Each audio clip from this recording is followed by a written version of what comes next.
that is to read the book on magic by our famous Hyderabad physician, Professor Sarada Devi. The book is and because I have listed, he will show on my question.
The Gita will be talking about Maya, so you can see Maya.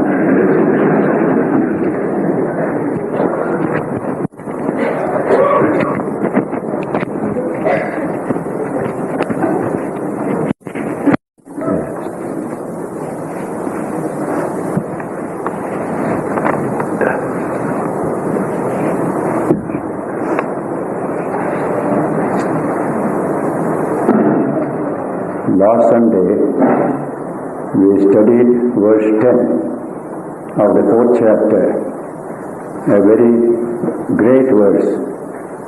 Vedaraga bhayakrodha manmaya mam upashrataha bahavo jnanatapasa kota madbhava magataha. Many have attained unto thee, bahavo. How jnana tapasa kota, purified through the tapas of jnana, austerity of jnana, when they are free from raga, dvesha, bhaya, attachment, fear, anger. When we control these things, the mind becomes drawn towards the divine within, manmaya. Mam upashritaha. Such people, many, bahavo, have attained to be by the tapas of jnana. So on that subject, I spent the whole evening last Sunday. What exactly is the meaning of tapas of knowledge? Every day we are confronted with so many problems. We have to face them, solve them. We need strength for it. We have to develop that jnana within, both external physical world jnana and our own inner jnana. Both are jnana. And when we have our spiritual strength, we create as it were a fire within us, fire of jnana, in which you can put everything. It will burn out. No bondage will remain. This can be done by everyone, and I said last Sunday, every educated person must have lit that fire of jnana within. Then only he or she can develop character. Education is meant to develop character, not to stuff some ideas in the head. That is one thing we have forgotten. Without jnana tapas, character cannot come. If education develops character, it will be through initiation of this jnana tapas in the mind of the student concerned. That is a great subject. I dealt with it quite in detail last Sunday. We go to the 11th sloka this evening. This is another important milestone, this 11th sloka. India has one uniqueness, and that is harmony between religion and religion. Harmony between religion and science. Harmony between religion and atheism and agnosticism. No conflict between these various people. They respect everyone. That attitude was inculcated in India from the time of the Rigveda up to Sri Ramakrishna in our time. There is a precious asset. Very few societies have this asset. It is our main asset here, because it is based upon high philosophical and spiritual vision of unity in diversity. Diverse expressions. Behind all of which there is unity. That was a great teaching given to us by sages first. Then the states in India, political states, they also expounded this idea. Particularly you will find Ashoka doing it in his edicts on rocks and pillars. Respect every religion. Practice harmony between religion and religion. You will find in these edicts. In that context comes Krishna's great message in the Gita in verse 11. This is that verse. Ye yatha mam prapadyante tam tathaiva bhajamyaham mamavatmani vartante manushya prapta sarvashara. Whatever paths men take in the world of religion, they all come unto me. Ye yatha mam prapadyante. You take a path, another person takes another path. The paths are various, but they all come to me. There is a very strong emphasis. Ye yatha mam prapadyante tam tathaiva bhajamyaham. You come by this road, I accept you. You come by that road, I don't say you come by this road only. Don't come by that road. You won't come to me. You can come from any road. I take you by whatever road you come. All these religions have so many paths, so many roads as it were. In all other religions, there is always one standard road. That standard road, a few dogmas are there. Through that you come, then I will accept you. That's the teaching. Just the opposite in India. Through any path you take, I accept you. What a beautiful idea. We have in Greek mythology the idea of something like a Procrustes bed. Procrustes was a Greek in mythology. He had a bed. Whenever people pass by, he will invite them, come and lie on my bed. If the man is too long beyond the bed, he will cut the leg, make it equal to the bed. When it is too short, he will pull it, make it equal to the bed. My bed is a standard. All must be according to this bed. This is called, in English, Procrustean bed of dogmas and creeds. We never had this concept of Procrustean bed. Never. We give a person a shirt which he needs for his body size. Not one standard shirt for one and all. That is the tremendous contribution of Indian culture, coming from not any kind of expediency or a policy, out of spiritual vision, philosophical understanding. Ye yatha mam prapadyante tam kathaiva bhajamyaham mamavatmani vartante manushya prapta sarvashara. Men always adopt a path, it is leading to me only. There is no kind of standard path. This must go, not that path. There is no standard. And so, this idea, which started from the Vedic, then to the Gita, then Srimad Bhagavatam, and today in Sri Ramakrishna's teaching, Yato mat, tato tat. As in religions, so many pathways to God. Practice harmony. Practice concord. Don't quarrel in the name of religion.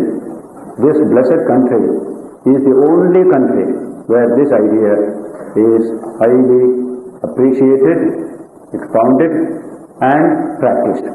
If you are losing it today, it is because of our ununderstanding of our own heritage. But India will always stick to this great ideal. Today, Sri Ramakrishna and Vivekananda have come to strengthen this great ideal of mutual understanding, tolerance in the world of religion. In the Roman Empire, there were many religions, but nobody respected these religions. People can take whatever religion you like. That was the idea. There was a cynical attitude towards religions by the state and by the intellectuals. That is expressed by Gibbon in a famous book, Decline and Fall of the Roman Empire. There this mark comes there. The various cults and religions of the Roman Empire were believed to be equally true by the multitudes, equally false by the philosophers, equally useful by the magistrates. The political state liked it. Be busy with your religion, don't disturb the political matters here. So they will allow religion to go on. That is a very cynical attitude. Just the opposite of what you have in India. They appreciate these religions.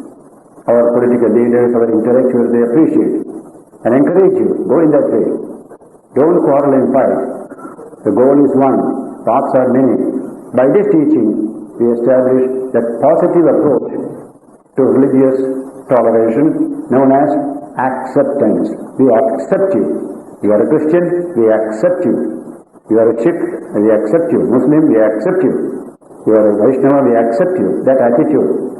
Krishna is giving prominence to that central theme of our culture, harmony in the world of religion.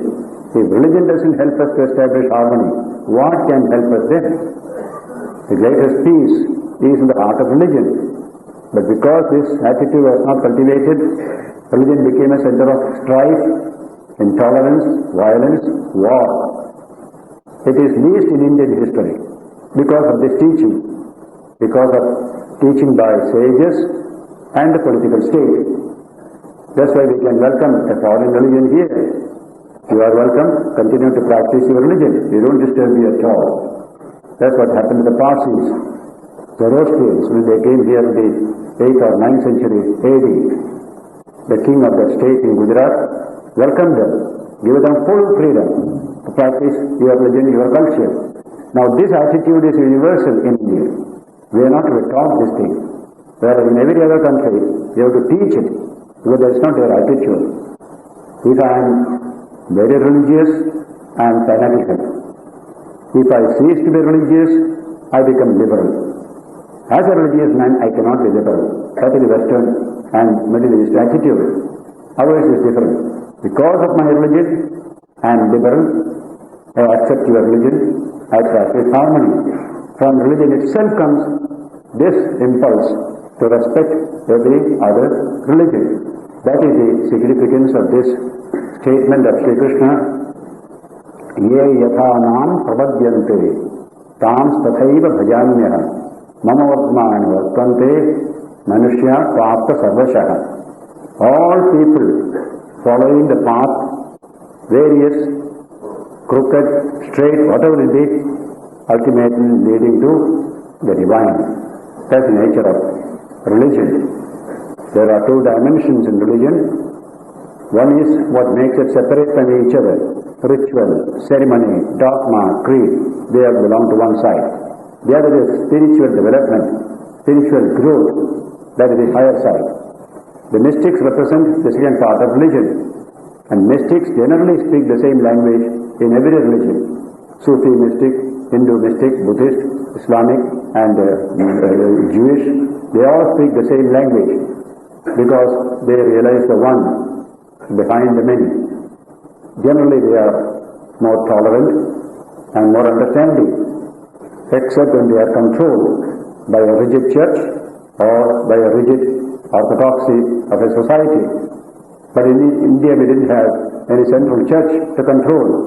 We were free to experiment in the world of religion. New sects come, new teachers come, followers come, we respect them, you continue. The more the better. In religion, variety is essential.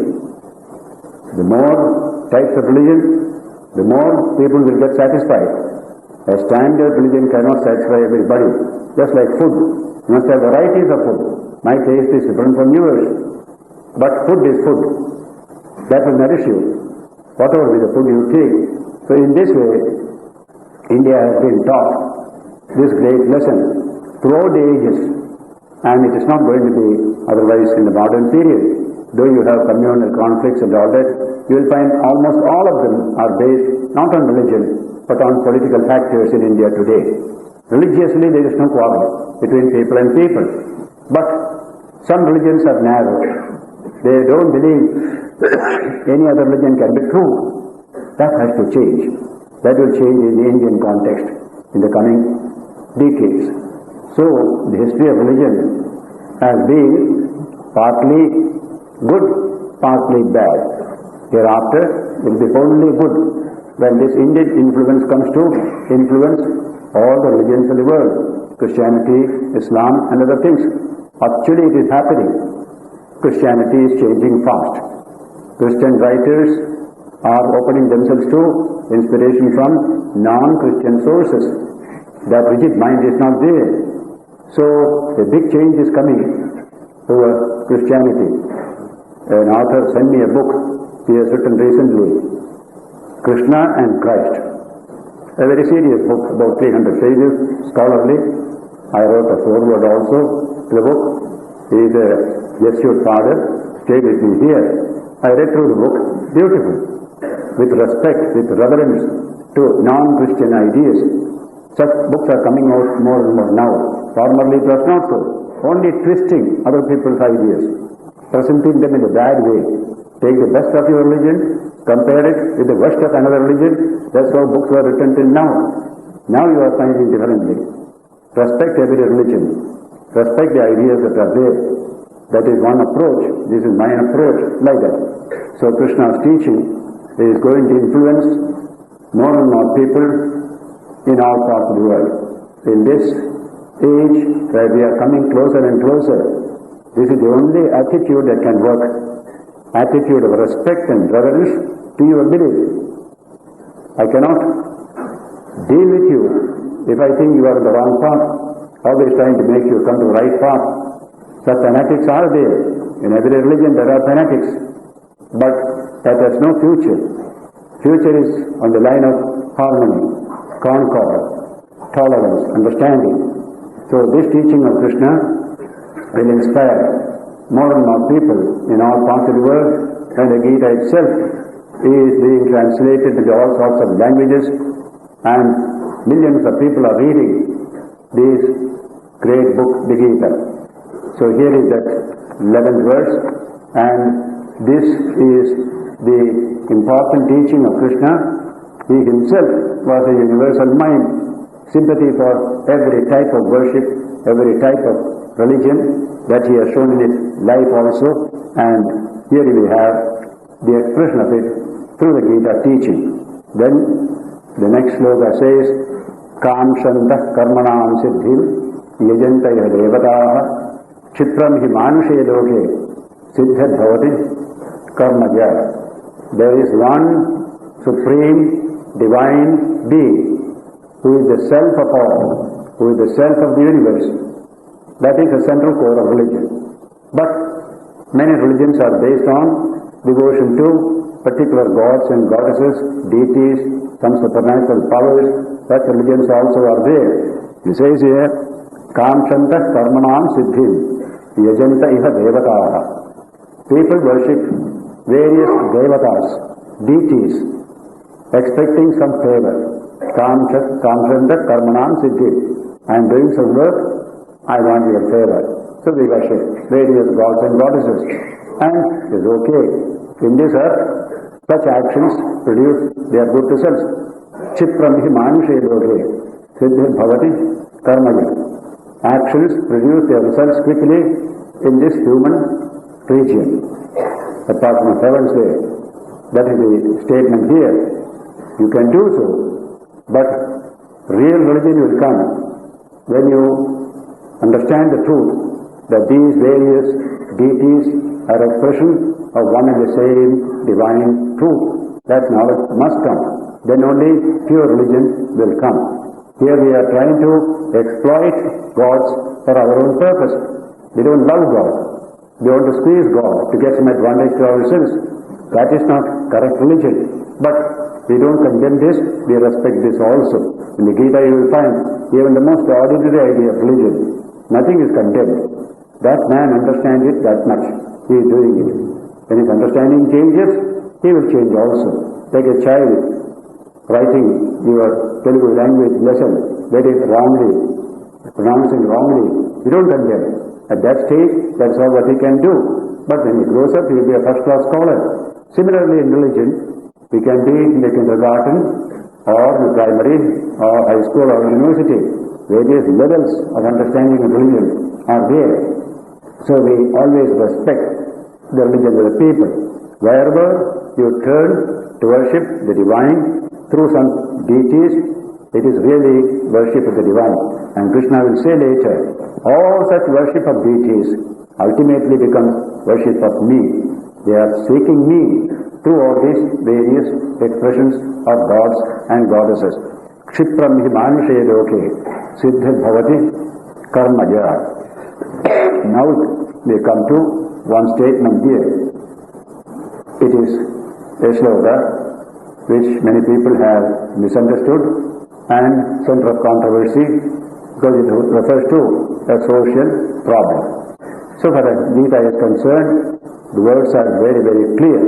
Here is the shloka. The purpose of the shloka is to tell that I do things, yet I am unattached. Show unattachment, it gives an example, that's all.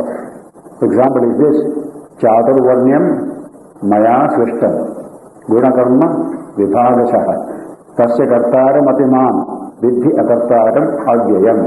This social organization based on the four varnas, Brahmana, Kshatriya, Vaishya, Shudra, four types of people in any society, according to their inclination, according to their capacity. Guna, karma, their quality and their action. That will determine whether you are a Brahmana or a Kshatriya or a Vaishya or a Shudra. Any family can have any one of these types. One will take to military, one will take to business, one will take to agriculture, one will take to your service. In this way you will find various people according to the inclinations for the mind, taking to various professions. That shows the freedom of the individual. Whatever you want to take as your job, you are free to do so. That is the meaning of Krishna's statement of this particular subject. Society needs organization into groups. And these organizations we did in India as first labor, then you come to business, agriculture, industry. Then we come to administration, political affairs, etc. Then we come to high intellectual and spiritual guidance by a small group of people. Every society has all the four groups. But what became wrong in India, later ages, they became hereditary, number one. By hereditary method, we made it very, what you call, cramped as it were. Secondly, we claim more privileges for some and less privileges for others. These two aspects ruin the whole system. So remove those two aspects, you will find this is what is happening everywhere. In America you can see this expression very well there. Any family you will find a student says, I shall join the military. You are free to do so. It is a Kshatriya. That is the duty of the Kshatriya. Or I will take to business. Vaishya. I shall be a laborer. Shudra. I shall be a priest or a spiritual seeker. You will be a Brahmana there. It's up to you. You are perfectly free. When that freedom is there, to choose what you like, according to your guna and karma, then a society becomes healthy. But when you stop that free choice, you become tied down to your hereditary profession. Then it becomes narrowed down more and more and more.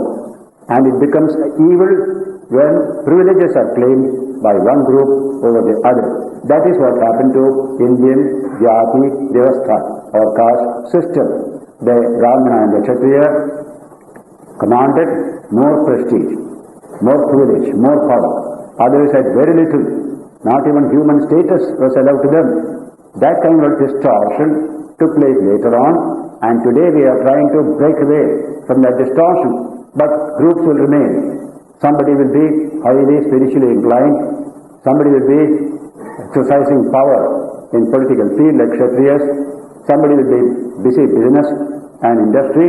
Somebody will be laborers working here and there according to your situation, according to your capacity, etc. That will happen all through.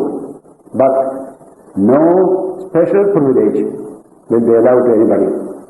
Vivekananda said, therefore, in a lecture in England on Vedanta and privilege, a famous lecture, he said, differences will be there in every society. Different functions. People contribute. That's natural. But whenever privileges raise their head, special privileges, knock them on the head. Vivekananda said, I am a high caste, I have got special privilege. Knock it on the head. Don't allow any special privilege. Perfect equality. That is democracy. So in a democracy, you can have the Jatadvarnyam minus its evil features. Every society has it. So when we now develop democracy in India, you will find the same thing. Somebody takes the politics, administration, power, or industry, business, or agriculture, or labor. It is up to you. That will not change. This is the original conception. Krishna is referring to that. Sadarvarnyam maya srishtam guna karma vidhadashaha. According to guna and karma. Guna means your particular qualities, your inclinations. Karma is your action. Action and quality or inclination determine to what group you belong. So groups will be there. You will find today so many groups. So all industry becomes one group. They have got their own merchant's chamber or industrial chamber. All these are there. Teachers have their own group. They all make groups. That we made hundreds of groups in a society. But we classified them broadly into four. These are the four. The Brahmana type. When we dealt with the introduction to the Gita by Shankaracharya, at the beginning of these discourses on the Gita, we refer to this subject, that the goal of human life is to be a Brahmana. Brahmanatva. What does it mean? Absolutely moral, self-restrained, full of compassion, never needing a policeman to make him behave, because he is well restrained within himself. That enlightened person is a Brahmana type. Every society has this Brahmana type. How many beautiful Brahmanas Vivekananda saw in America, and he writes in the letter, what beautiful type I have seen here. Fine Brahmana types. So also you can see them in Japan or in China, everywhere. So in Russia you will find it. Kshatriya type, very good, ever ready to help the people. Even though it may cost himself, he is ever ready. That kind of chivalrous attitude, the knight errants as we say, such people are there. They are the Kshatriya type. And very good in business, industry, agriculture, the Vaishya type, and good laborers. The world will always have plenty of labor class, but they will not be deprived of privileges. Food, shelter, clothing, everything will be there. But they will earn also well. And you will find, for the question of kind of your earning in the Indian organization, the higher you go, the less your remuneration. Up to Vaishya, you have got remuneration. Vaishyas earn plenty. Kshatriyas do not care for money, they care for honor.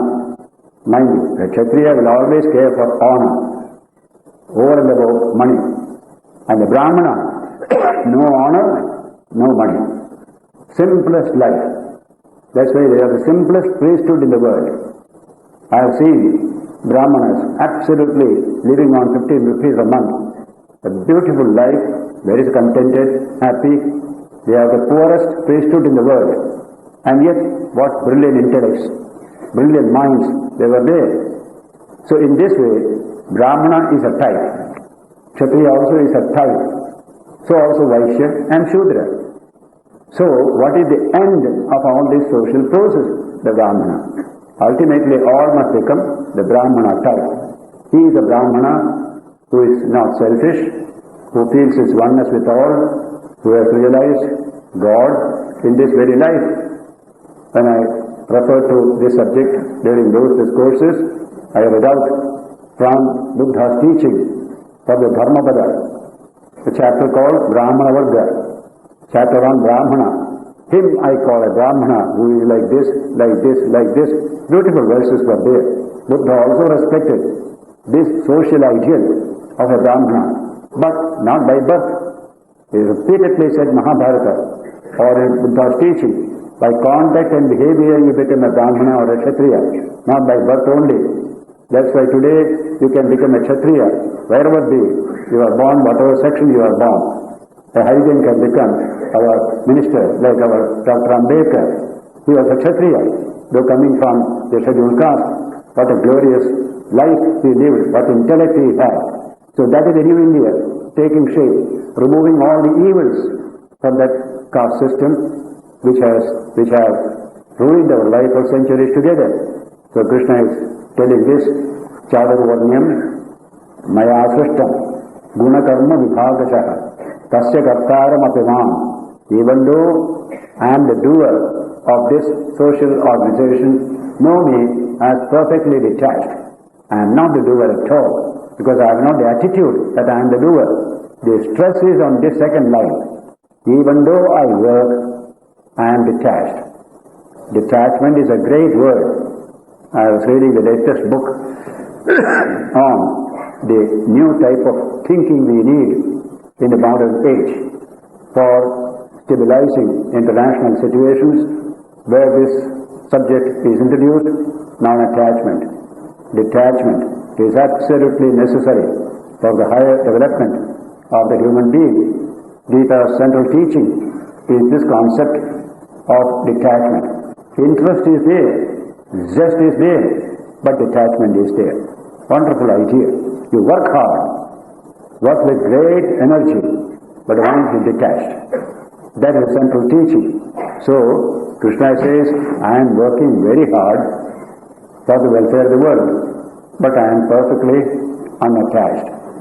That is a lesson to all of us. And even for management executives, in the book which I read, this idea is given. Develop detachment. You can do better work, more creative work when the mind is detached. There is language used there. Creativity cannot come from the attached state of mind. From the detached state of mind only it can come. Such books are coming out in good numbers in modern times. So, this is the emphasis in this particular section. Now comes verse 14 to elaborate on this idea of detachment. Namam karmani limpanti name karma phale spraha itimam yo abhijanati karma fir nasa badhyate. No karma can ever taint me.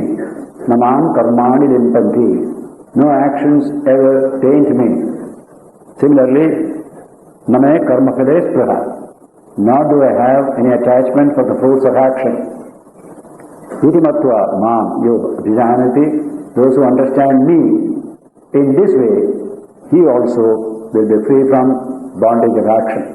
He can do all action, but actions will not bind him. If he understands my status like this and try to practice it in his own life, he will also be perfectly free. So the stress is on action. but with a particular attitude. Attitude is detachment. Detachment. Very difficult to practice. In the beginning it will be very difficult. There is no harm. Attachment will be there. We will fumble, but continue. By effort, you will come to that detachment when your spiritual strength becomes better and better and better. They don't expect us to be on the first day itself highly detached people. As you begin your life, Swami Vivekananda says in his famous book Karma Yoga, you will find your mind is fully attached. Attached to this, attached to that. Doesn't matter. You continue. Keep the teaching before you. Practice a little detachment in one situation or another situation. Slowly you will gain strength. Then a time will come. You can say, yes, now I feel I am detached. That's a beautiful idea. Detachment. When I separate myself from the body, the self and the body and what dwells in the body. There is a container, that is a contained. Now they are mixed up. They are just held together, very attached. Then I separate. I am the infinite self. This is only an instrument. It comes and goes. I remain. A detachment comes.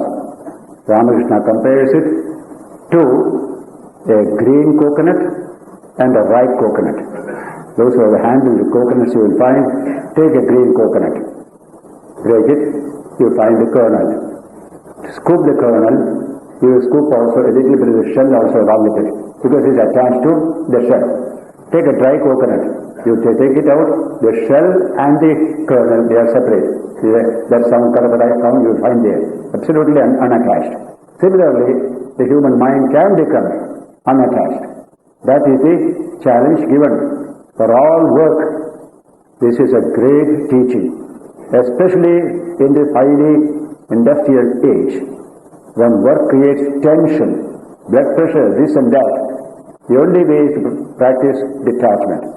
Then any amount of work will not trouble you. So detachment, non-attachment, these words are used in the Gita again and again. Gandhiji wrote his Gita with the title Anasakti Yoga, the yoga of non-attachment. Anasakti yoga. Asakti attachment. Anasakti non-attachment. That's the yoga. Imam yo abhijanati karma firmasa badhyate. Such a person won't be bound by actions. He can continue to perform actions, but he will be free. Evam jnatva kritam karma purvairavi mumukshubhihi Guru karmaiva tasmatvam purvaihi purvataram kritam. See, what a beautiful idea. It is with this attitude that many great sages and kings, emperors in ancient times performed action. Evam jnatva kritam karma purvairavi mumukshubhihi. Those who wanted moksha or freedom, they also did work, but with this attitude. And in this attitude, they could also attain moksha, though they were in the heart of work itself. If that is so, Guru karmaiva tasmatvam, you also do karma. You also do karma. He says, purvaihi purvataram kritam. As our ancients did, in a particular way, they became free. You also do it in your own way. In the modern period, work will continue. Attitude will change. A spirit of detachment will come. In one shloka or verse, this idea is expressed. It is quoted by Lokmanya Tilak in his Gita Rahasya. Viveki sarvada mukto kurvato nasti kartrita alepavadam ashritya Sri Krishna janakau yatha. The shloka. Viveki, a person of discrimination. Sarvata mukto, ever the mind is free. Kurvato nasti kartrita. Though he is doing action, he doesn't feel he is the agent of that action, because he has detachment. Kurvato nasti kartrita. How? Alepavadam ashritya. He has accepted the philosophy of non-attachment. Alepa means nothing is sticking to me. Lepa means sticking. Just put some sandalwood paste on your body, called lepana. So lepa. Alepa, doesn't touch you. Alepavadam, the theory of non-attachment. Ashritya, depending upon that theory, then the example is given. Sri Krishna Janakau Yatha, like Krishna and Janaka are famous examples, very hard-working people, but they had the spirit of detachment. You also do. Similarly, is the famous verse, Alepavadam Ashritya, Sri Krishna Janakau Yatha. That example is there. You can also do. We have no possibility of renouncing work. Our life cannot go on without work. So work is essential. Kuru karmaiva tasmatvam.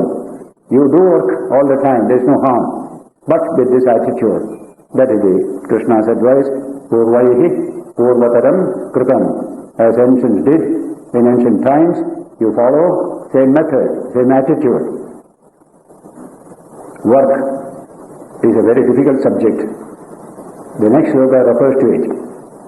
Kim karma, kim akarmeti, kavayopyatra mohitaha, tatte karma pravakshami, yajñātva mokshase ashubhat. It says, verse 16, say, what is karma? What is action? Kim karma, kim akarmeti, what is inaction? Akarma means inaction. On this subject, kavayopyatra mohitaha, even the sages are deluded on this subject. Not easy to understand. Kim karma, kim agarmeti, kavayopyatra mohitaha, tatte karma pravakshami. Therefore I shall speak to you about karma. Yajñātva, knowing which, mokshase ashubhat. You will be free from all evil arising from action. I will give you the philosophy by which you can do all action, but you will not be attached. You will not be bound. Lepa will not be there. Just like lotus leaf, water doesn't wet it. It just flows and goes away. Absolutely free. That's the nature of the mind when it is trained in the spirit of detachment. This is the first sloka on the subject. And the second one is the top thought. Mount Everest of thought on the subject. A very crisp statement with deep meaning. And the language is almost a contradictory statement, saying, Karmani agarmaya pashyed, agarmani cha karmayaha. Say, you must say, before we take up that subject, he is telling further, Karmano khedi bodhavyam, bodhavyam cha vikarmanaha, agarmana cha bodhavyam, gahana karmano gati. 17th verse. You must know what is karma. Karmanascha bodhavyam. You must also know what is adharma, inaction. You must also know what is vikarma, what should not be done, that kind of karma. All the three types of karmas are there. Karma, adharma, vikarma. All the three are there. You must know all this. The way of karma is extremely mysterious. Karmano gahana gatihi. Now, several writers have commented upon this statement. One example only I give you in this connection, and that is when you say, I am taking holiday, I am not doing any work, and yet my life then there cannot go on unless somebody else is working to feed me. There must be a shop there where he will arrange things for my feeding. So I am not acting, but action is going on all around me. I also am affected by that action. So where is real inaction? It is not possible to trace inaction there, because you find lot of action in order to maintain me in that inaction. So don't think inaction is so simple. It is not so easy. It is very difficult to understand what is action, what is inaction. Karmana gahano gatihi. The way of karma is mysterious. And then he gives that famous dictum. Karmanya pashyed, akarmani cha karmayaha, sabuddhiman manusheshu sayukta krishna karma krit. This is the very high level of thought in the whole Gita. He who sees inaction in action, action in inaction, he is the real yogi. He is the most intelligent person. He is the doer of real action.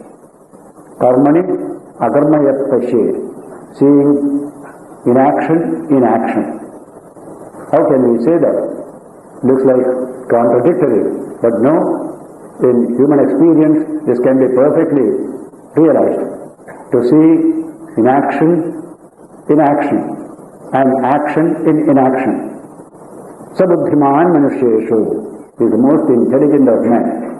Sayukta, he is the true yogi. Sakrista karmakat, he is the doer of all action. That is the state we have to achieve eventually when we realize our true nature.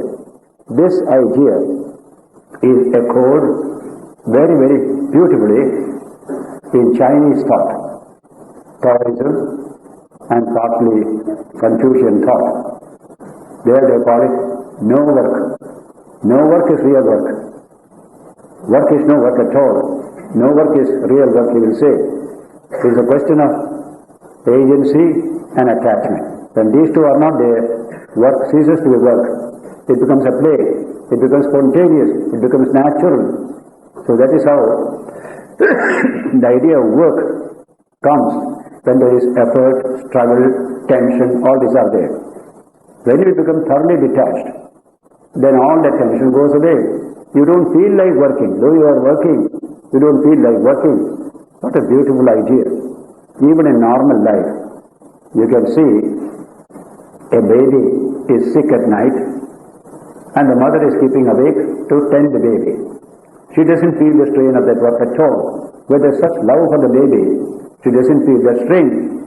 But any paid person will not have the same experience where there's love there.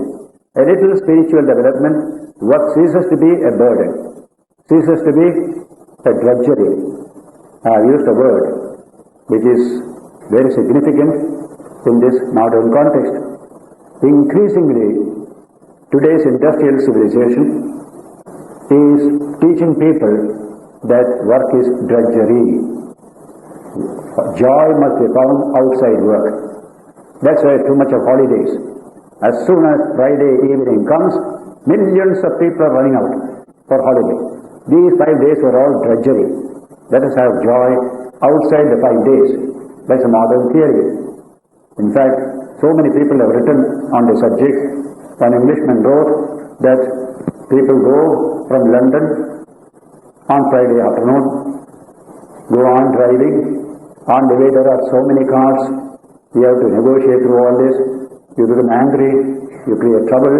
Go to the seaside. So many people are there. You don't have enough place there. You get angry there also. When you return on Monday morning or Sunday night, you are more tired than when you went. That language he wrote there. This is happening all over the world. Mediterranean coast, you can see plenty. These things happening. It will happen here also. Because we separate joy from work. Work is drudgery. Krishna will not allow that attitude. There is joy in work also. From this joy to that joy is all right. From drudgery to joy is not at all right. Work can be full of joy, provided there is love in the heart. Then everything becomes fine. You can carry a heavier burden if there is love in your heart. There's one lesson we must learn. People posted to defend the country in the frontier, if they have spirit of patriotism, they won't complain. Perfectly okay. Suppose they love the nation. They will be constantly complaining. When are you going to transfer me to a Connaught circus, they will say. You want to be in the heart of Delhi, not in far away there.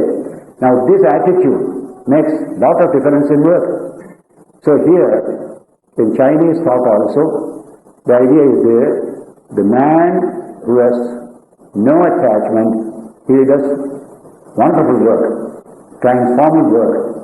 By attachment you can never do very great work. While working, you are not really working. You are expressing your personality in work. That is a wonderful idea. In work, when you express your personality, it is a wonderful spiritual experience. If that is possible, it will be a wonderful thing. Gita is trying to explain that idea, that work itself is a spiritual education. If you want joy in a holiday, you can do so. Not because What is drudgery? But because I want an extra holiday, extra quiet life, there is no harm. Never treat work as drudgery. Gita will not allow it. Find joy in work. What a beautiful idea. Even the simplest work, you can find joy in it, because you put the spiritual value into work. Work itself is just an external action, but it is my mind that gives value to the work that I do. I inject that value into work. Then I find it is fine, quite pleasant, no tension. So, work without tension. He will say later on, Yudhyasva Vikata Jvaraha. Carry on the battle of life without inner tension, inner fever, is the language. Yudhyasva Vikata Jvaraha. The jvara inside should not be there. Tension should not be there. But work on, work hard for the good of all. Like that he will say. In the 3rd chapter also, he has said this. So he says, Karmanya karmaya pashed, akarmanicha karmaya, sabuddhiman manusheshu, sayukta krishna karma krit. In many books on management published in America, there are Chinese writers also among them. They quote from these Chinese authors and show that with this tremendous detachment, you can carry heavy burdens and do much work without feeling that you are working at all. Part of it I have quoted in that lecture on Divine Grace, which appears in the 1st volume of Eternal Values for a Changing Society. There you will find thinking is similar. The Chinese thinkers, Indian thinkers, all had the same idea because of the spirit of detachment that comes at the time of work under the inspiration of such a spiritual philosophy. So, there's a famous book, Ashtavakra Gita, very high Advaita Vedanta, that book is. There it is mentioned there. Nivrittirapi modhasya pravrittirupajayate pravrittirati dhirasya nivritti phalabhagini. Wonderful slogan. The inactivity of a foolish man is worse than activity. The activity of a wise man deserves the name of inactivity and inaction. That's the language there. If I am an intelligent person, even though I am working, I will feel I am inactive. If I am a foolish person, I have taken leave, gone on holiday, I will be always in tension, always in trouble. Holiday has done no good to me at all, because the training of the mind has not taken place. So that sloka is very, very important.